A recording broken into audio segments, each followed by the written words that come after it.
Welcome, everyone, to part two of Bridging the Gap, ways to reach, teach, train those with limited or uh, preferences for oral learning rather than literacy-based training. And it's great to have Craig Weaver with us, our resident expert. That's how I think about him. He's been working on this for the last 10 years. And so last week, well, Craig will bring us up to date with what we covered last week. This is part two. And so, Craig, thank you for joining us. Take it away. I'm glad to be here. So last time we were together, we were talking about the preferences of the oral learner compared to the literate or the book learner. And do you remember some of those differences or some of those distinctives? I think one was that oral learners think a little bit more circular, and the literate learners are more linear. And very good. And so when you think of linear, what do you think of in your presentation? What is common in a linear presentation? outlines and Okay. Structure.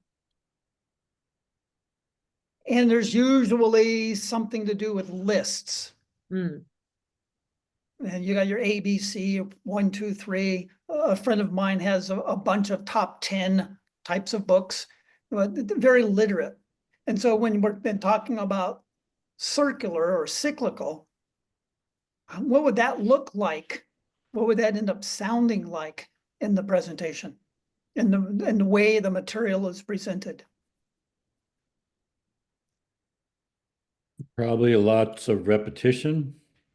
Good. Good. Mm-hmm. Repetition. And then I would ask, repetition of what? What would be being repeated? Maybe some of the main points that you wanted to bring out, the main Okay. parts of a story. So the main points. I said last week about the book or the letter of Ephesians. Paul repeats the phrase of basically walk this way, walk in this manner, and that begins to divide the different sections. That's one way of dividing, because it's walk this way and walk this way, and in the family walk this way, and in life walk this way. So sometimes it's a key word. In Genesis, you get that, and he said, and he said, and he said, or evening and morning, day 1, evening and morning, day 2.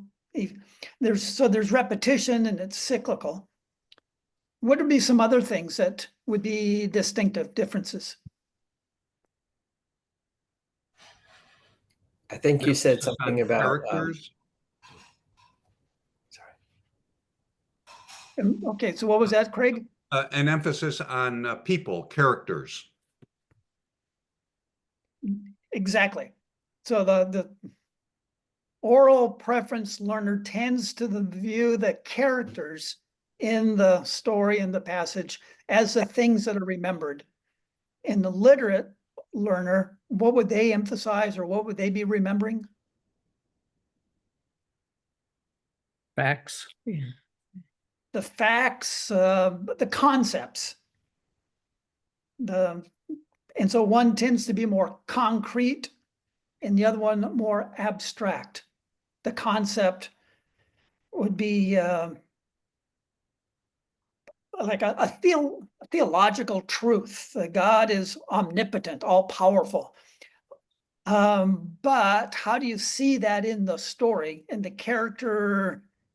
When Jesus calms the storm, he shows he's powerful in a way that no other man has ever shown he's powerful.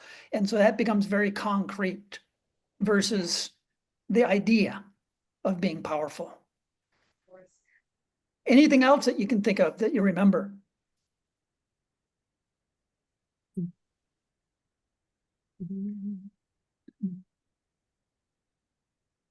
Becca's box is highlighted. Did you have something, Becca?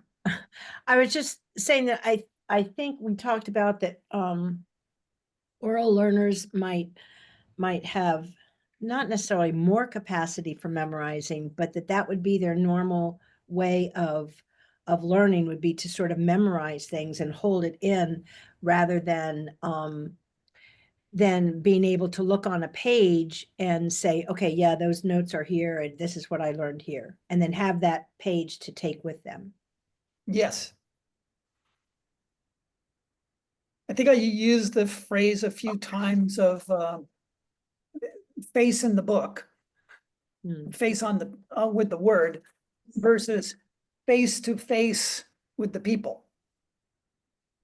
And if you're face to face with the word, the paper, compared to face with people, how does that end up becoming described? How would you describe that difference?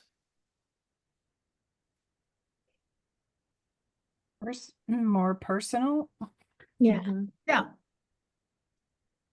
Maybe more emotional attachment. Okay. Yeah. And so it becomes the oral preference learner is in community, face to face, and there's usually going to be a little more emotion and it's relational and commitment together versus me and my independent study. And I'm exaggerating or I'm pushing the limits because literate learners love getting together and discussing and debating, but it's typically after we've done our own study. It's not together, we are processing together. But those would be some of the bigger distinctives that come up. As you've been thinking about this, or as you have hopefully thought about some of this during the week, are there any ways that you could think of that you might be a little bit more oral learner friendly in the way you're presenting your material? Is there anything that you've thought of that you might do a little bit different? I think one thing is not dumbing down the content, but simplifying it and chunking it, and you know, just thinking of ways to streamline all the extra verbiage to just get to the things that you want them to remember and the things that are important. I remember having a discussion on that theme with one of the guys I was training a couple years ago. He was working with inner city kids on the baseball field. And he said, oh, okay, so Craig, what you're talking about is we're dumbing it down. Mm, No, not really dumbing it down. We're just trying to be able to put it into words that they understand. right. And it's not dumb. And it's probably going to take you a lot of work trying to figure out how to say it so that both you and they understand the same thing. And that's not dumb. That's just effective communication. In South Carolina, they talk about putting things down low so that the goats could get it. Hmm. Yeah. Yeah. Well, Wesley it's attributed to Wesley that he would practice his sermon with the servant girl. And if she didn't understand, he would redo so that she understood. And that's basically all we're talking about, but in a different culture also, an oral learning culture that, but I've had a number of friends would tell me, Craig, you're too abstract. You need to be more concrete. And so that's part of it. We're not dumbing it down. We're just trying to make it so that they can get their head around it, that it's on the shelf that they can reach. Right. Well, speaking about getting it practical, Craig, why don't you go ahead and lead us into an example of teaching oral learners? So this would be something that we have done for pastors, a pastor's training. One of a number of passages that we could do on the theme or topic of the role of the pastor. And so we would assume, because we've been with them a number of times, this is not the first story that we've done. And they've probably had some other stories. Ephesians 4, 4 to 16 about the role of the different gifted people that God has placed in the church for the equipping. We've probably already done that. We've probably already done John chapter 13, 1 to 17, where Jesus is dealing with the debate about who's going to be the greatest in the kingdom. And Jesus ends up washing their feet, saying, well, you don't understand now, but one day you will. We've probably already done the passage where Jesus says, hey, any of you who are tired, who are weary, come to me, I'll give you rest. My yoke is easy, my burden is light, because I am humble and gentle of heart. It's one of the, I think it's the only passage where Jesus in the first person is declaring his character of being gentle and humble of heart. So we've probably already done these types of stories. So when we do this one, it's layered on others that we have done. And so it's 1 Peter chapter 5, verses 1 to 7. And so part of what we normally do is tell people where it is. It's not something I made up. It's not a story I've generated myself. I didn't have ChatGPT come up with something for me, although I have tried that and looked at that and gone, that's interesting, but I want to teach the Bible. Sometimes ChatGPT can come up with a good story that could be used as maybe like a case study to supplement. And I'm thinking of including stuff like that in the future. But this is a story from our scriptures. And depending on your audience, if I said the Bible with a Muslim group, they would probably turn around and leave. But if you said from the, I can never remember. Injil? What? Is it the Injil? The Injil. I always mispronounce it. The Injil. Oh, okay, fine. We'll listen. The Hindu group would say it's our holy scriptures. They go, oh, okay. So depending on your group, you'll use different words, but it's from the Bible, from Peter. And you guys remember Peter, right? And so with the pastors, they all know Peter. Is there something you remember about Peter? He's impetuous. And what does that mean for you?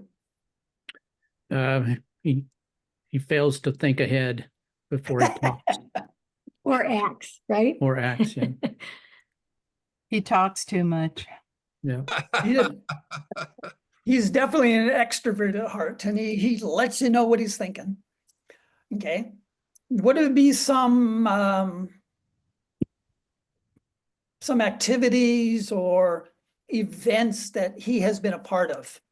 Well, he was a disciple, and Okay. he was the one that denied Jesus 3 times Okay. and then was remorseful for that. Okay. You walked on the water. Yep. That's right. Was a fisherman. Okay. Yeah. He sank in the ocean. When he didn't walk on the water any longer, he sank. Yeah. He declared that Jesus was the Christ, the Son of the living God. Yeah. Who do they say I am? Or who do they say the Son of Man is? Who do you say I am? So he declared, okay. How about a mountaintop experience? Oh, transfiguration. Okay, got that. So a mountaintop of Calvary, he witnessed, and a mountaintop, he also witnessed the transfigurations. So those are the types of things that we would remember about Peter. And then one other thing as part of an introduction, do you know the time span between the time Peter was with Jesus and the time when this letter is being written?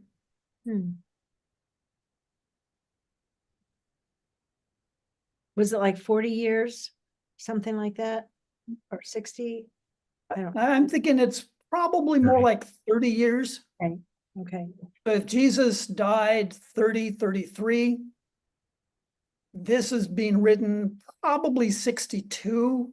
Okay. About that. So about 30 years have 30 years has gone by. And now Peter is writing to leaders of established churches in the area that we would today call Turkey, or yeah, northern Turkey. And so that's the introduction. Okay. Mm. So I will ask you to retell the story, but you don't have to retell the introduction. Okay. So therefore, he starts off because he's already been writing a lot of stuff, and he's been writing about the sufferings of Jesus and how the people who believe have got changed lives, that Jesus changes their life, that he's going to come again. He knows they're suffering, but we know that the Creator God is good and faithful, and we're to do what's right. Therefore, so he's saying, therefore, I exhort you, I really, really encourage you guys who are the elders. Well, I'm a fellow elder, and I am a witness of the sufferings of Christ. And not only that, I partook of the glory that's to be revealed. I can't say this strongly enough. I urge you to shepherd the flock of God among you. Now, do that in a way that's exercising oversight in a certain way. I want you to exercise oversight in a way that's without compulsion. Not because they're making you, but voluntarily. Reflecting the heart of God. And you're not doing it to get rich. Exercise authority not to get rich for gain, but with eagerness, because you want to. Okay, guys? And I urge you, don't lord over your people. Those that you're supposed to be caring for, don't be the mean boss, but prove to be an example to the people, to your flock. And you know what? When the chief shepherd comes, when he appears, Maranatha, may it be soon, you're going to receive the unfading crown of glory. I can't wait. Now, you younger guys, those, like the 40 and youngers, I want you in the same way, be subject to your elders. With humility and submission, be subject to your elders. Now, all of you, the rest of you, what I want you to do,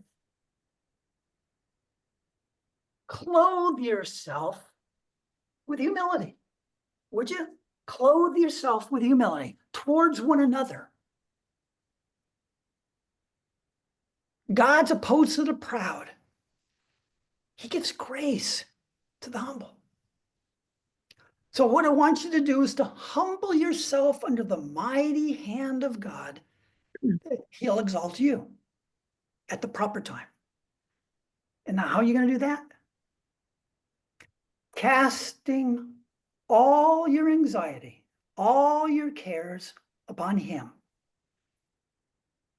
because he cares for you. Okay, guys?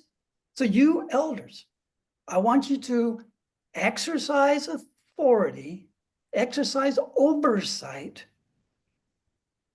like Jesus did. And this is a story that we would use in encouraging men in their role as pastor. We find it in not Timothy, but Peter. 1 Peter chapter 5, 1 through 7.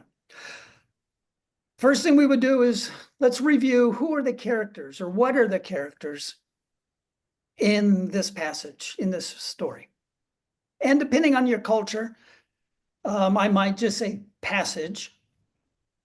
The guys in Bangladesh, the pastors in Bangladesh would want to argue with me that story means fiction, and this is not fiction. So I have Wow. to change my thinking, and I can't say this story, which is one reason why we call it oral Bible teaching instead of Bible storytelling. Because this is not fiction, this is the truth. So this passage contains who or what as the characters. Peter, older men, younger men, Okay, elders. I'll be the traffic cop at this point. Okay, stop. Francie, and somebody else. Jesus. Okay, now, what is he called? The chief shepherd. And what image comes to mind with that? That we are sheep. And that Okay. he's the top one. He's the top one. I mean, he's not a sheep, but he's the one that guides and leads, takes care of the sheep. And so that would be another character, the sheep, the flock. Okay. So elders, or Peter, elders, I'm trying to remember, did I say Jesus? No, somebody else said Jesus. Paul said Jesus. I'm trying to remember, did I say Jesus? Oh, in your talk? I don't think so. I said Christ, right? I'm not sure. I thought you said just the chief shepherd. Yeah. I thought I heard you say, let's do this the way Jesus shepherd the flock. I did. Okay. All right. So Jesus, the shepherd, chief shepherd, and the flock. What else? Who else is in here? We have younger and older elders. Okay.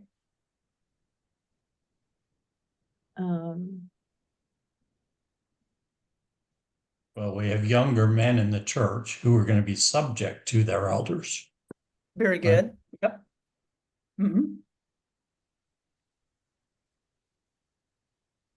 God, Good. Yep. We have God. What does he do in this?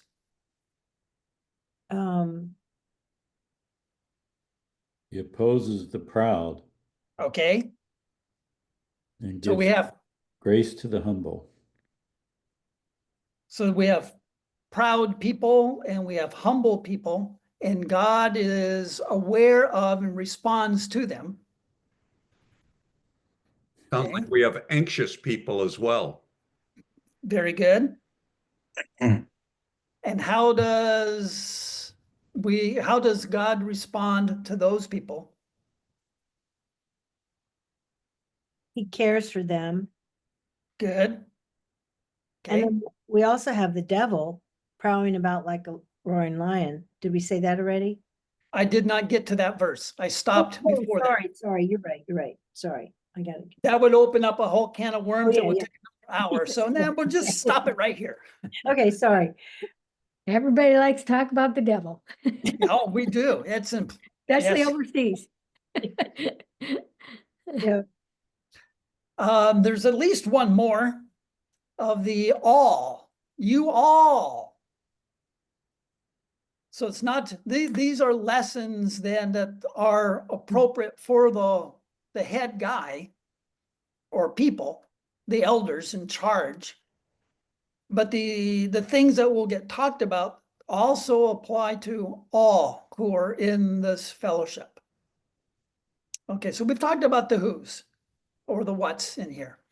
I guess when you talk about a flock, figuratively speaking, that's the people, but the people are the sheep as a metaphor. Okay.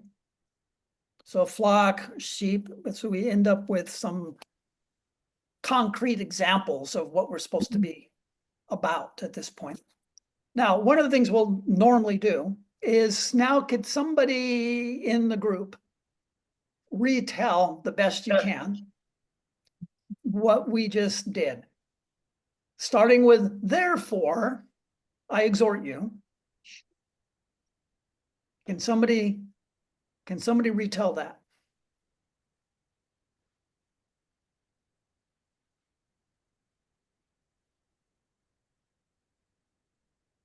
I'll give it a shot, not because I can do this well, but because I wanna make mistakes and learn. So, That's it. That's what we do. okay. Therefore, I want you as elders to know that this is really important. So listen to me. I'm a fellow elder also. And we've all witnessed, and I have witnessed the sufferings of Christ. I have witnessed what Christ did for us.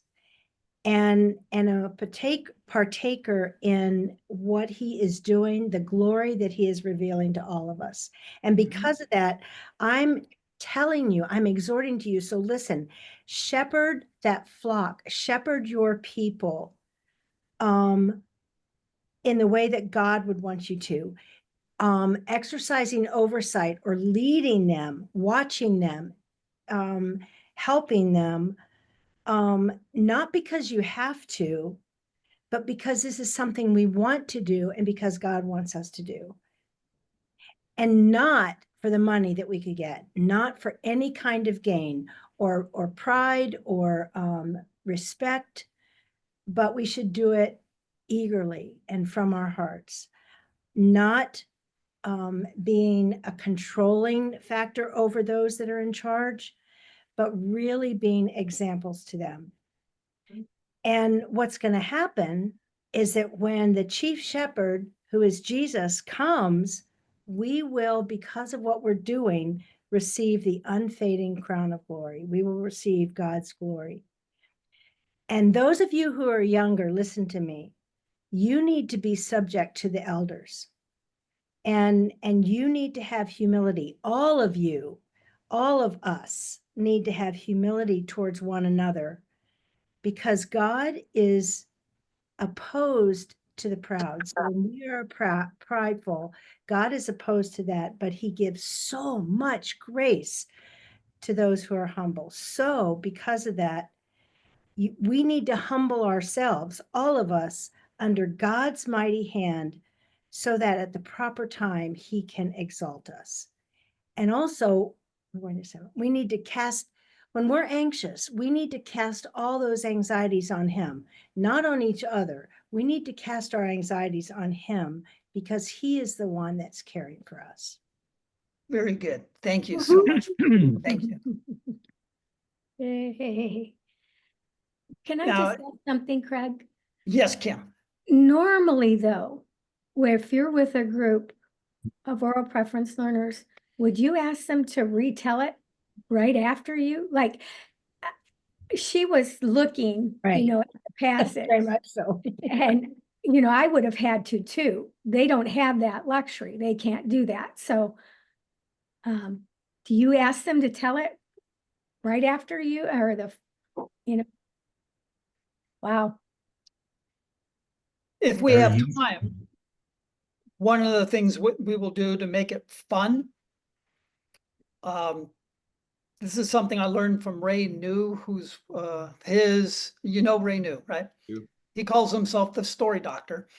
And one of the things he'll do is, let me retell it, and I'm going to tell it making mistakes. And when I make a mistake, I want you to let me know, and I want you to go, no, no, no. So what will you do? Say If no, I make No. again, louder? no. No. Good. And so when I tell it, I'll tell it wrong. So I'm Peter, and I'm demanding that you do what I tell you to do. No. No. So what does he do? How does Peter say it? He I'm says, encouraging you. I'm exhorting And you. so if we had more time, we would work through and retell it, making mistakes. And the guys who are sitting in the back going, yeah. Pretty soon they're going, no. And they're joining in. And it changes the dynamic of the discussion where everybody, if it's with little kids or with the pastors, they're all laughing and having a good time. And it helps level the playing field. I'm not the expert. I'm a fellow elder with you guys. And it changes it. And it makes it fun. Yeah, it's a lot of fun. But Kim, to answer your question, yes, by the time we're finished, half a dozen different people will have had a chance to retell the story. And some of them are full of mistakes. And by the time we get to the end, they're really pretty close, but they still all need practice. And so that would be a difference between a training to tell the story and a training using the story. But invariably, they'll learn the story well enough that they could retell it themselves when they go home. Right So from the when the beginning. people are retelling the story, I'm assuming you're doing this in a situation where you're working through a translator. Correct. So when they're retelling the story in their language and you have no clue if they're wrong, or right, are you having the other students say, whoa, you missed, I could show you videos where that's going on. Yeah. The translator, the speaker says it wrong. The translator says it wrong, and then the group goes, no, no, no. Okay. It becomes fun. It's a lot of fun. And then when they correct it, when they give the correction, is the translator translating to you what they're saying? Okay. Yeah.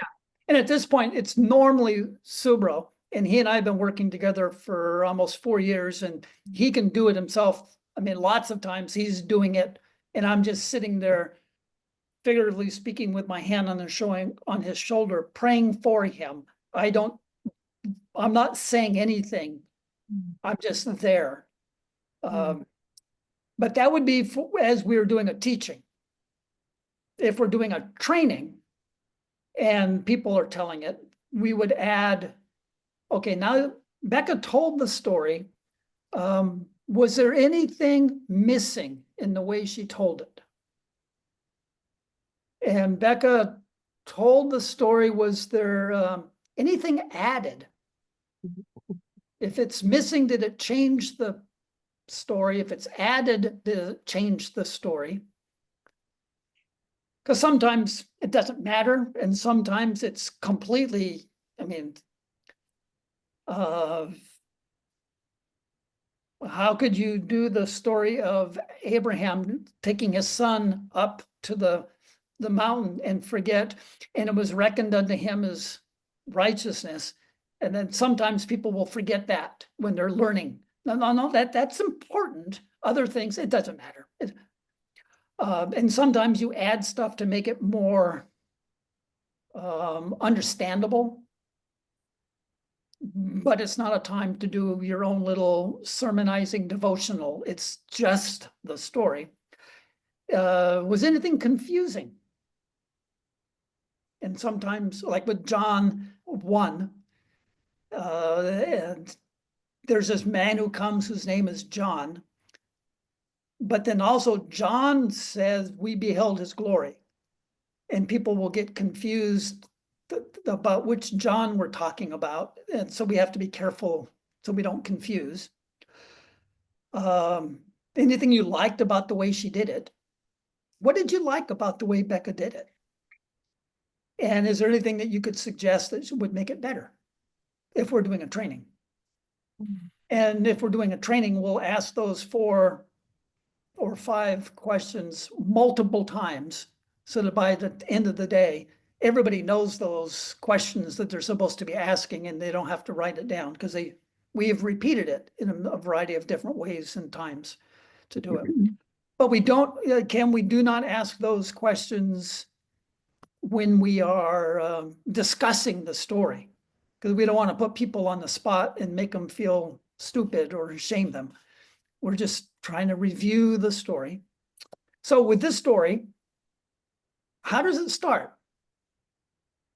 We have Peter, and what's Peter doing? He's talking to the elders. preaching to himself. He's preaching to himself. Scott says he's talking to the elders. Okay. I think he's talking to a congregation, maybe more than just elders, but addressing different segments, like Scott said. Okay. Yeah. So he's The elders speaking to himself, being very aware of himself. he's speaking to the church. And then Scott, you were saying what? Well, it says I exhort the elders among you. So he's talking to a bigger group Hmm. and he's singling out the elders among them. Okay. And so one way we can work through this is you ask, once you've established, you remember who's in the story or what. Usually you don't think of a sheep as a character or a shepherd. Well, maybe you think of a shepherd, but sheep. But the sheep are part of the story. They are a character in the story, whether they are real sheep or figurative sheep being you and me. So we've reviewed the characters, and now we ask, what are they doing? We start at the beginning, and we work back and forth. What are they doing, and why? And so Peter is speaking to himself and all, starting with the leaders of a church or a community. Why?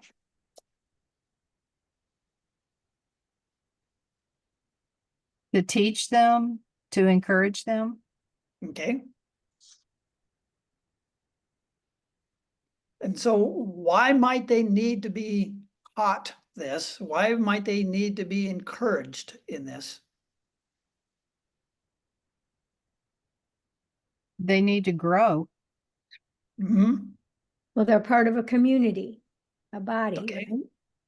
And so they need to learn how to behave in relationship to that community or body.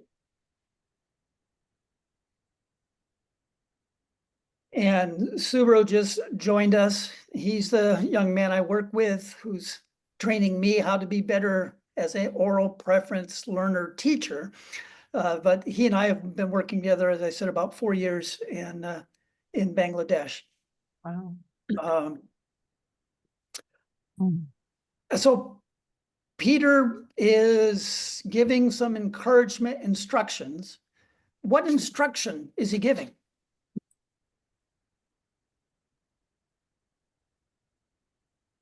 Well, he's giving different instruction to different groups of people. Don't put on a size 16 hat. I mean, be humble Okay. and caring and meet your people where they are. So if we were to summarize this passage, this section, it would be a lot about be humble in the way you are interacting with your flock. Humility is really important. What are Peter's credentials? He saw the suffering. He observed the suffering of Christ Okay. and carries that suffering in his own body. He was also very proud and said that he would never desert Jesus. And he was humbled because of his denial. And then Jesus told him to shepherd my sheep. Feed my flock. So Which is one of the most unbecoming thing to do as a person watching over any kind of stewardship. It's nasty and it hurts. They don't do what they're supposed to do, Mhm. should be doing. And to go from what Kurt said too, so what he's doing is he's passing the baton that Jesus passed to him onto these elders, that Jesus said, you know, and Peter knew I was proud and I screwed up, and God, and I had to learn humility, and then God and Jesus asked me to be a shepherd, and I'm passing that on to you with the same qualifications, the same limits. Now, if you remember, I put on the towel, right? Mm-hmm. What image comes to mind with the putting on of the towel? Jesus washing the feet of his disciples, the Last Supper. And it was definitely a sign of humility for him to do that. What was the example. response of Peter when that happened? No, no. No. I like the shepherd, but I don't want that. Yeah. Yeah. I want to be the big guy. So an interesting, I guess Kurt and Becca were making the connection that 30 years before, there was this conversation, interaction between Jesus and Peter that was basically summed up with, feed my sheep. You love them, feed them, take care of them. And then maybe 2 weeks before that interaction, Peter's going, no, Lord, you're not washing my feet. Dave, you're getting ready to say something. Well, I was a lead pastor for 17 years, and it's not on the surface, it's not a desirable thing many times. I mean, many days, there's many situations. It's really hard, and it's you know, so don't think of a shepherd as someone who is commanding and getting all the praise, and he just sits there and you bring him the wine. Yeah. Yeah, there's all kinds of hardships. So if we had more time, you could tease out all sorts of interesting features of Peter and of Jesus and how that relates to the role of the pastor. So if Peter saw the suffering and he was there, what does that tell you about Peter at this point? Because that was 30 years ago. What happened?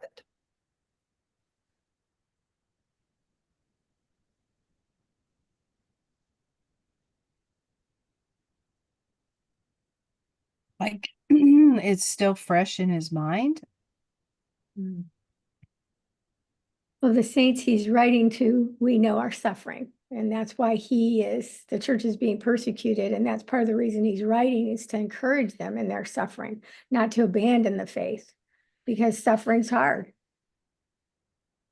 And he gives 3 tangible examples of exercising oversight.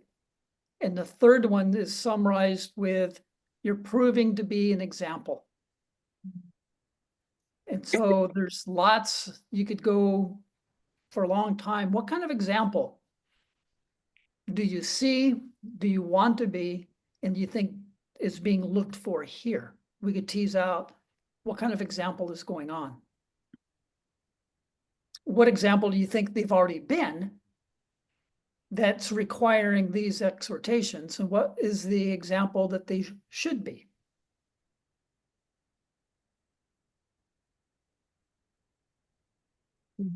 Dave, Dave, you were talking about being the senior pastor, being the chief shepherd isn't a glorious, easy role to play. And that would be compared then to the chief shepherd. That's the role that he took. What does that tell you about the chief shepherd? If we're going to look at the character qualities or the virtue of that individual, what do we learn about the chief shepherd? He loves others and serves others, and that's his priority. Loves and serves others. He's a humble servant. Yeah. Which often, in that position, and especially I'm thinking of the cultures we go to, but even here in the States, when that position is revered, you can start feeling anything but humble, And sometimes the chief shepherd doesn't lead by humility, you know, the pastor. Peter seems, as he looks back on the Lord Jesus, points to two specific things, his sufferings and his glory. And reminds me of Philippians chapter 2, where Jesus willingly emptied himself of his glory, right, as to become one of us, to suffer and die. And then then God the Father has exalted him to the highest place of glory. So he's connecting suffering and glory together. I find it fascinating that have this attitude in yourself, which was in him. And if you do that, do all things without grumbling, no Mm. complaining, which connects here with, I think the way Becca put it was, you're not complaining to other people. You're not casting your anxiety on others. We get caught up in our challenges, in our roles as leaders. So one of the signs of humility is that we cast that upon God and Yeah. not keep it. So quick question there. I was thinking about that after I said it, after I was finished. And when you were asking, did I, was there anything that I didn't say or that I added? So that's something that was added. Was that okay? When I added that, that we're to cast our anxieties on God, not on other people. So I added that. I didn't, I mean, that was just sort of my paraphrase, and so is that okay? Was that should not have been added? I would say if I was going to be doing it, I would try not to include that in the Okay. telling of the story Okay, of the passage. okay. What I would say, because that's an interesting observation, and I think that's a pattern that we follow in the course of the conversation. That you guys go through challenging times, right? And so when you are anxious, how do you deal with that? Where does that go? And at that point, you would say, I think there are lots of times we cast it on people. Okay, okay, good. And- Thank you. I appreciate And that. it comes up, the insights that you want to include when you tell the story, you keep them on the side. And oftentimes they come up in the conversation. Somebody in the group will say what you think is important. Part of my definition for this is you're doing all of what we do, allowing the Holy Spirit to do his job. And he leads the people to truth. If they're not getting a certain point, I'll be sure to ask a question that kind of comes through the back door to get it. Like this idea of oversight. Mm. What would that look like if it's being done the way Peter's describing it? What would that look like? Yeah. Following Christ's steps. And then that would do, so in your years as a pastor, that would look like what? Suffering.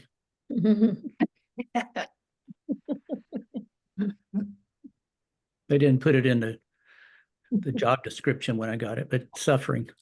Yep, yep. Well, definitely not being comfortable often, right? Mm. We love comfort. At least I do. I'll Yeah, speak for myself. I was Well, going. that's where the I can confer. she likes comfort. She likes comfort. We're not doing this for gain, financial gain. Right. And we could point to all sorts of people either in our own community or in the news that it seems like they're only doing what they do in order to get the financial reward.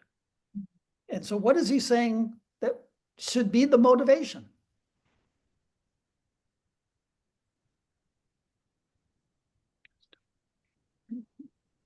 The crown of glory. Good, good. So we could work through, well, who's in the story, what are they doing, and why? Who's in the story, what are they doing, and why? Jesus is in the story as the chief shepherd. Why is he included that way? And what are we to learn about that? We go back and forth. Who's in the story? What are they doing and why? And when I do my own inductive Bible study, I would come up with, this is what I think the main point is. And these are lessons that we can learn from that main point. And then I'll also look for character qualities that might be found that are reflected in the characters in the story. And so if I ask what character qualities, what virtues do you see in the characters? I'll take the instant thunder, humility. Okay, we see humility. What else do you see?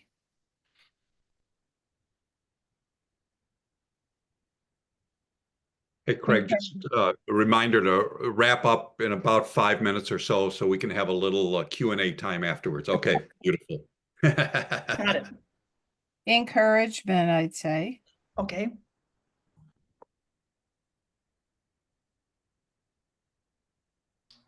You used the word voluntarily Mhm. when you told the story.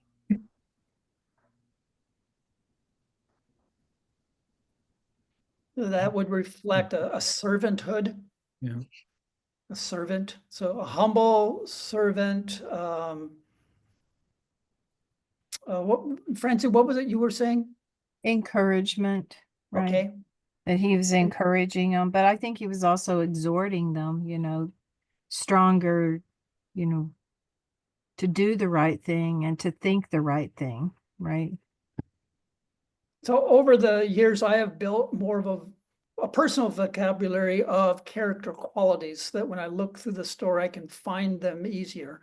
But having that thesaurus, that dictionary in my head, I can find character qualities that are there that help with the characters. As we play with the characters, it helps make the story more impactful. I asked Subro if he would respond, why do you like what we do? And you'd have to unmute in order to answer that question.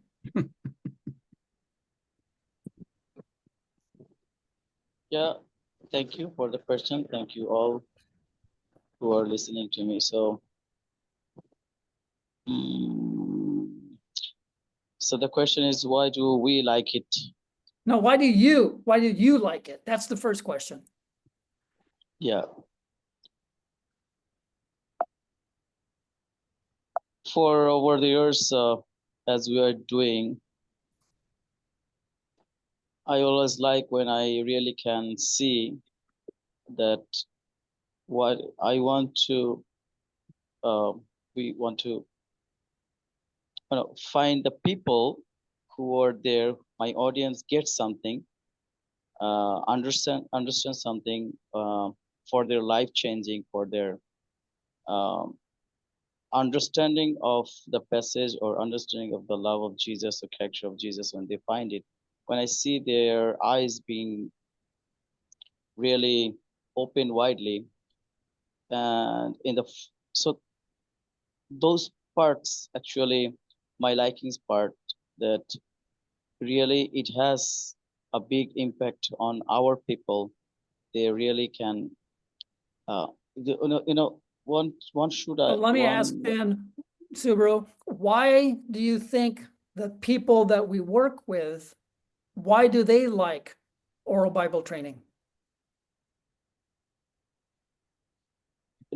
they're the oral learners mostly.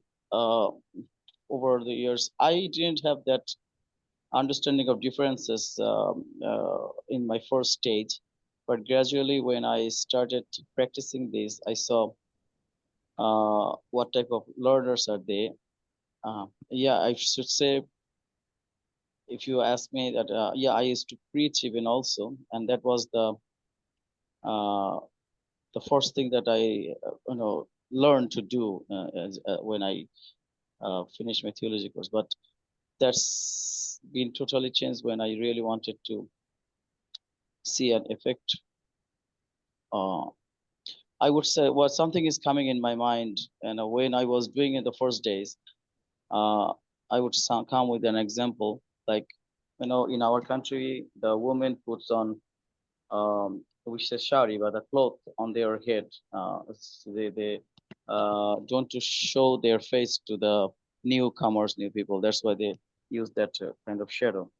And for 2 or 3 times when we were doing the story, I was doing the story in the way that I've learned, and there was my new days, actually, first days. So one of the ladies who didn't talk much and kept that shade, cloth shading on her face. I thought maybe she came to hear only, maybe she doesn't talk, maybe she is slow talker, can be like that. But soon once she opened, after 2 eyes, I point to her, sister, can you say something? And she really moved her shari, or that part of the cloth, and then start talking. And when she started once, I found her more talkative than the others, and she was so spontaneous and so confident, and she was opening. She was talking like. Okay, so no, we have to stop you now. Yeah. Okay. Stop you now. But he found that the response of the people was totally different, contrasting a lecture and a story. And with that, Craig, I'll say thank you for this opportunity and pass it back to you. Thank you, Subro. Great. Thank you, Craig. Hey, Subro, wonderful to see you again, my brother. Seeing your face brings back great memories from Dhaka last year. Yeah, and I think you would like to know that I am in the same center now where you came, because Greg, the team is here. I'm translating for them. Greg Ishmael and the team. Great. Yeah. Praise the Lord. So the rest of you, what did you see and hear Craig doing that illustrated the approach we've been talking about? It's one thing to list out the differences between oral and literate preference learners, but what did you actually see Craig doing the last hour that that you thought really captured some of those differences well? I think one thing is he told it all in first person. So he wasn't saying like, Peter said this and Peter said that. It was like he was Peter. And that really stood out to me. Yeah, I noted that as well. Thanks, Francie. Anyone else? Because he told it, it was more that face to face instead of the face in the book that you were talking about. And that was more engaging, came alive more. That's what I was going to say, the personal interaction. There was a lot of, back and forth, and you were involving us, not just talking at us or to us, but involving us. Or condescending to us. I was impressed by the number of questions you asked us. It's like you had this basket full of, 50 or 100 questions, and you're kind of picking from them to the appropriate moment and the conversation that's underway. That was great. And if I may add, you started with the questions about the characters, who's in the story and what are they doing. I'll be honest and admit that at first I was a little skeptical of that approach, because we literate people are used to more thinking about ideas, what is happening and what is being said. But we tend to be more word study concept. But you brought all those things out through talking about what the people did.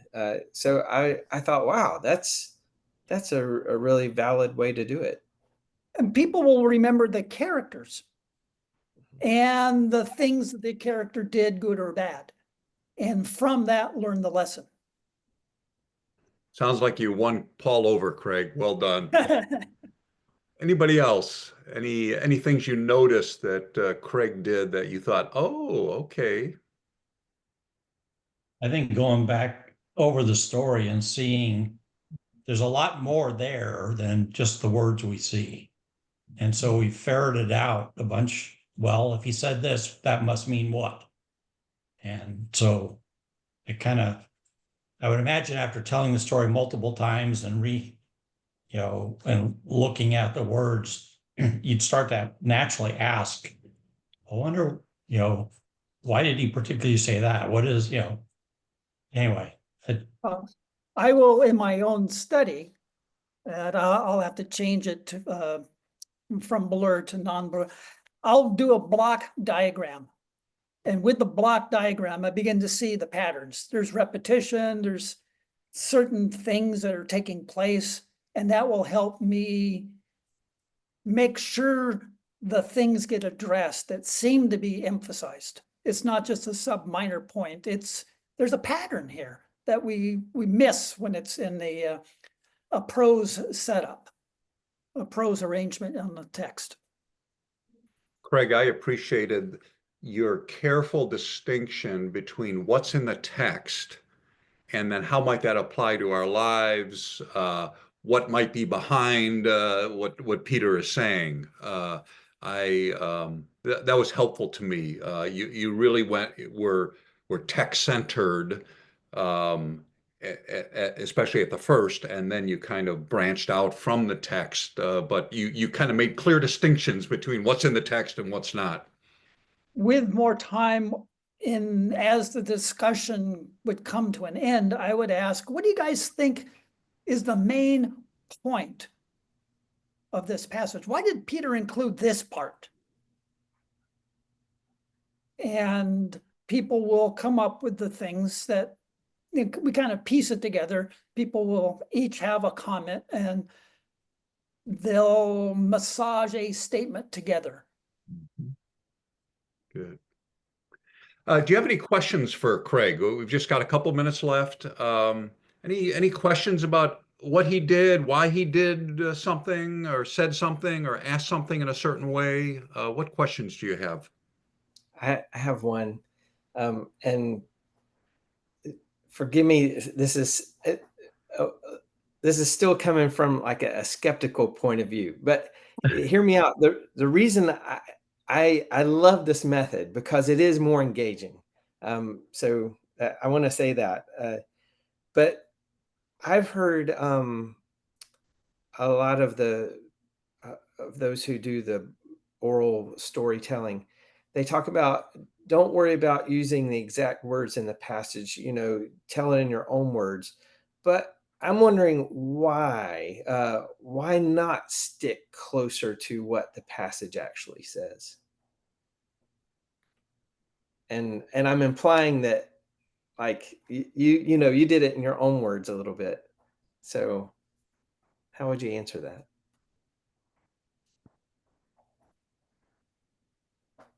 Every language is, let me rephrase that. I don't think we can find a word for word equivalent translation when we go from one language to another language. Well, I'm assuming. Oh, I'm sorry. I'll let you finish. Go ahead. And so if I'm retelling it, I'm going to do more like a amplified Bible that's got 3 or 4 words, sometimes for one word. And now I'm going to try to retell that in a more conversational way. It's a New American Standard, which is going to be kind of choppy compared to a NIV, which would be more, but even that, can I put it in my own words? And so we're trying to make it so that it flows, but it's accurate. You've done your word studies, you've done the outline, you've figured out the main point. And we're going to stick to that. But do it in a way that is easily understood by your audience. Okay. I've had heard from But- Subru as he translates for me that there are times where the people will say, I finally have heard the Bible in my own language. And all we've done is I've told it, he's translated it, and then they spend an hour discussing it. And their conclusion is they've heard the Bible in their own language, finally. I know the Bible now. Did you memorize the passage before sharing it? Would you memorize it? I would know it well and try not to memorize, because then you get stuck on words, but try to do image by image. Okay. And some of the stories, like Jesus gets into the boat, he falls asleep, there's a storm, and then he calms it, and you can do it like a 3-act play. You can draw it out in stick figures, and it's easy to remember the story through the images. But that goes to the training people to do it part of it. I have a question in that way. So, over the period that we have done, I've seen when we were doing, we did it, when we told the story, retold that story, or from the passage, we did it repeatedly. Like sometimes we did in when we did no means the wrong way, and then the right way. So my question is, if we have plenty of time, because sometimes the problem we face is the timing. If we have plenty of time, and if we read the Bible directly, and then first read the Bible, then retell it, is there any problem with that? Means, or if that helps, if you find, then can we read even also? Does that make any difference in oral Bible preference, or can we apply that also? That's something. If you read it and then So come the with question, mouth. just one question. As we're doing it, is it only verbal, or do we allow somebody to have an open Bible with them? And I'll say whatever works. Yeah, that's the thing. Yeah. But Because I it's think going to be Subro's some. question, Craig, is it okay to, with an oral preference learning, to actually read the text as part of the training time? As the one doing the leading, I typically am not reading the text, but there are people in the group who will have either their smartphone or a hard copy, and they're comparing, and they use it, they refer back to it when we have the discussion.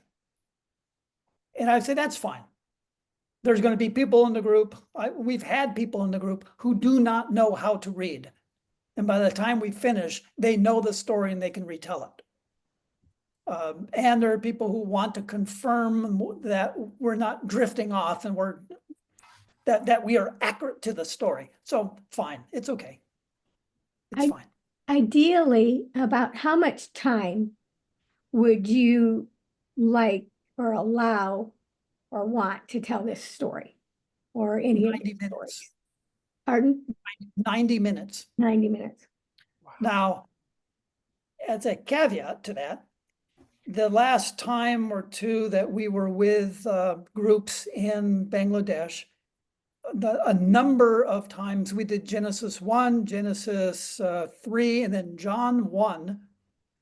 And we spent 4 hours on Genesis 1 and 3 hours on Genesis 3, and then an hour and a half on John 1. And they loved it. And when we were finished, they said, now I understand.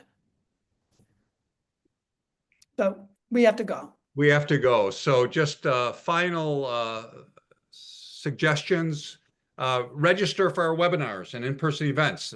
gtn.org/elevate will take you to a landing page, and you'll get to we got 2 webinars coming up. The first, or a webinar and a Zoom cafe, the first week of May. And then my website, craigpero.org, has these recordings of these webinars, so you can review if you'd like, as well as other resources. Thank you all for being part of this really, really great workshop. So grateful. Thank you. Thank you. Thank you. Thank you, Greg. Thank you, Good Craig. to see you all. Yes. Bye-bye, Thank Francine. you.